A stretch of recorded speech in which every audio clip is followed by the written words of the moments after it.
Bonjour à tous, ravi de vous retrouver pour ce Morning Echo du lundi 25 octobre 2021. La photo du jour, bien la presse est unanime et rend hommage à ce fabuleux champion Fabien Quartararo, champion du monde de la catégorie reine des épreuves moto à seulement 22 ans. Bravo à ce Niçois à qui on promet une très belle carrière. Vous voyez, c'est dans un contexte où les marchés américains ont plutôt baissé légèrement vendredi, en tous les cas pour les valeurs technologiques. En revanche, c'était plutôt bien orienté en Europe. Alors, quelques points près d'éléments de marché. D'abord, la presse, là aussi, s'en fait le relais. Bien, les nouvelles restent plutôt négatives sur la croissance chinoise. Vous voyez ici, on a l'indice donc compilé par la banque Citigroup, démontrant finalement que les conditions sont difficiles pour la croissance chinoise entre pénurie sur l'énergie et difficultés dans le secteur immobilier. Pour le moment, ça ne le relève pas la tête dans un contexte toujours où l'on se préoccupe sur l'inflation. Alors, les prix à la production sont en train de monter, bien entendu aussi les prix du pétrole continuent de flamber puisque ce matin on est au-delà des 85 dollars sur la référence du Brent.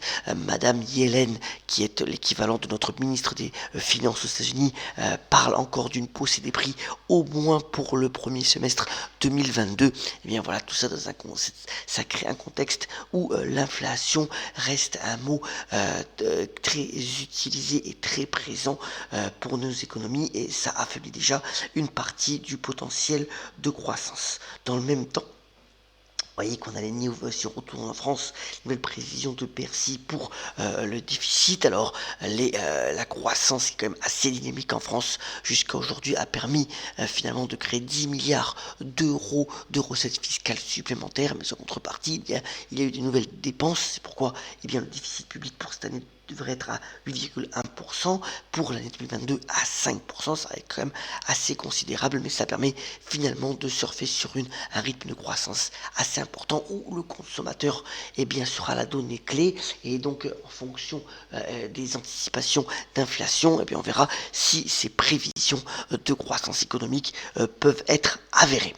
Alors aussi, point focus sur les devises émergentes, en particulier sur la lire turque qui n'en finit pas de baisser. On avait déjà relayé dans cette chronique l'extrême faiblesse donc de la devise turque. Alors nouvel accès de faiblesse suite à un nouvel accès de colère du président Erdogan qui a renvoyé 10 ambassadeurs, parmi lesquels les Américains, mais aussi l'ambassadeur français. Alors c'est dû au fait qu'il y a eu un appel groupé de ces ambassadeurs pour tenter de libérer un homme d'affaires turc.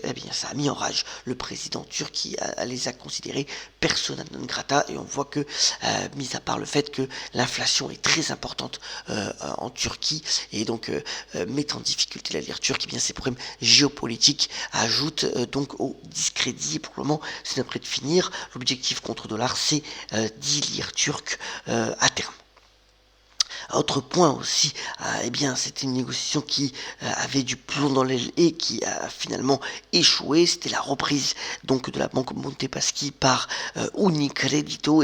Les discussions ont achoppé officiellement ce week-end, en tous les cas pour le moment, et donc Unicredito renonce à prendre Montepaschi, qui là aussi c'est un problème plutôt social et une difficulté supplémentaire pour Mario Draghi dans le secteur bancaire italien, qui est par ailleurs très éclaté, de reprendre donc Montepaschi dans des bonnes conditions.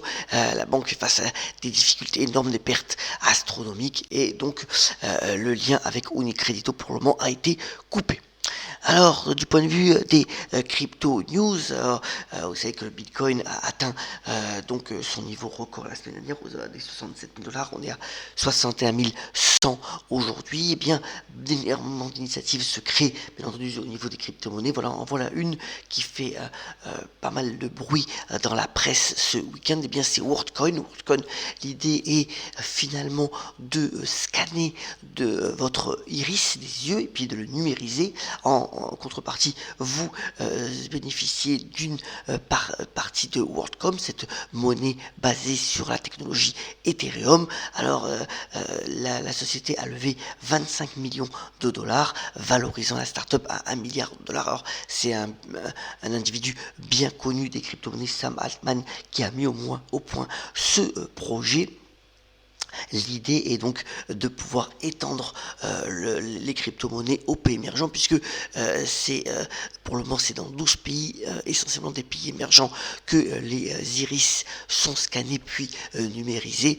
Mais l'ambition c'est d'arriver à 1 milliard d'individus d'ici à 2023. On verra si ce projet continue, même si des questions se posent bien entendu par rapport à la protection des données. Vous voyez que pour le moment, c'est WorldCom vaut quelques centimes sur les plateformes d'échange, mais c'est une affaire à suivre si le projet prend de l'ampleur. Alors, comme d'habitude, c'est lundi, voici le calendrier de la semaine. Alors, il est assez dense au niveau des chiffres macroéconomiques. On a essentiellement l'IFO en Allemagne aujourd'hui, et puis la Banque centrale européenne et japonaise qui vont se réunir jeudi, avec aussi quelques chiffres macro sur l'activité, en particulier PIB aux États-Unis et puis en Europe vendredi.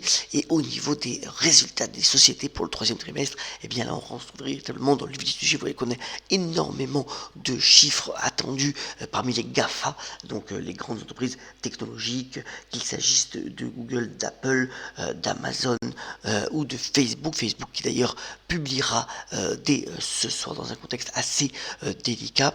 On aura aussi Microsoft demain. Bon voilà, ça sera à suivre. On essaiera de vous faire le rôle le plus fidèle dans les différentes éditions du Morning Echo. Alors, décodage du lundi qui est consacré aux fameuses annonces de possible rapprochement entre PayPal et Pinterest. Alors, pour rappel, donc PayPal c'est la solution de paiement utilisée par plus de 400 millions de personnes à travers le monde, avec aussi une expansion très internationale. Pinterest est un réseau social, donc permettant finalement de mettre en avant via ses photos sa propre société, avec des utilisations aujourd'hui qui vont de plus en plus vers le e-commerce. Alors, Pinterest bénéficie lui aussi de plus de 450 millions d'utilisateurs, mais avec une utilisation plus fréquente que le fait PayPal, et donc PayPal qui a les moyens de ses ambitions, puisque la société pèse plus de 280 milliards de dollars en bourse, veut se payer donc PayPal pour créer une super application et donc des données sur et aller foncer sur l'e-commerce social. Alors pour le moment, la bourse a plutôt mal accepté cette possibilité de rapprochement à 45 milliards de dollars. Vous voyez que les deux actions finalement ont baissé en cette fin de semaine, si l'on regarde la fin de ce graphique. Mais enfin, l'intérêt y est, puisque Pinterest a quand même un taux de croissance assez intéressant, tant au niveau de ses nombres d'utilisateurs, mais aussi de ses données financières, en tout cas de sa croissance. Donc c'est vrai que ça peut avoir intérêt. Après, il y a des difficultés. C'est vrai que le cofondateur de Pinterest est parti de la société récemment. C'est pas si évident de faire le lien entre solutions de paiement et réseau social, mais enfin c'est une idée qui pourrait séduire, qui prendra du temps pour que ce soit bien mis en place, mais c'est une opération stratégique importante pour PayPal qui, si elle est menée à bien, lui donnera donc des relais de croissance assez significatifs. Alors on verra si le fait que le cours de bourse de PayPal qui baisse en ce moment puisse arrêter ces négociations, si cela continue dans le même sens, mais l'intérêt stratégique est réel et pourrait porter ses fruits donc à moyen long terme.